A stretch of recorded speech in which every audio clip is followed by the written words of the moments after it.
Hello reel fan අදත් මේ එකතු වෙලා ඉන්නේ රීල්ස් එකෙත් මගේ YouTube channel එකයි. ගොඩක් අය මගෙන් ඉල්ලලා තියෙනවා අකස්සික මෙම්බර් කෙනෙක් වෙන කොනන් ගැන පොඩ්ඩක් කියලා දෙන්න කියලා.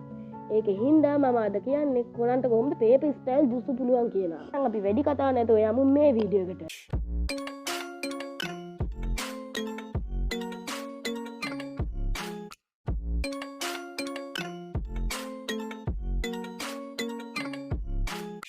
අස්සක මෙම්බර් කෙනෙක් වෙන කොනන් විතරක් කොහොමද පේපර් ස්ටයිල් ජුසු කරන්නේ? සීරීස් එක ඇතුලේ නම් පේපර්ස් කියලා එලිමන්ට් එකක්වත් කේකේ ගෙන්කා එකක්වත් දෙක ගන්න හම්බෙන්නේ නැහැ. එහෙනම් අපි බලමු කොනන්ගේ ඩේටා බුක් එක ගැන.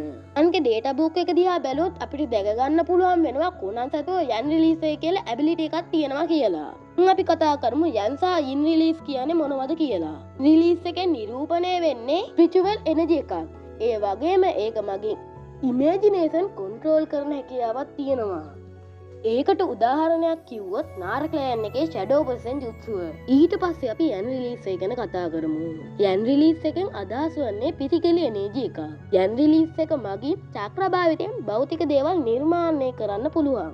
නැත්නම් ඒ හදන රූප වෙනස් කරන්න පුළුවන්. ඒකට උදාහරණයක් කිව්වොත් අකිමිචි ක්ලෑන් එකේ අයගේ එක්ස්ප්ලේනේෂන් ඇබිලිටි එක වගේ. ඒ කියන්නේ කොනන් ගාව යන් රිලීස් එක තියෙනවා. ඒක ප්‍රතිඵලයක් විදියට තමා කොනන් එයාගේ ඇඟ පේපර්ස් බවට පරිවර්තනය කරලා එක නිර්මාණ කරන්නේ. එහෙනම් අදට වීඩියෝ එක ඉවරයි. ආයෙත් සුපිරිම වීඩියෝ එකකින් හමු වෙමු.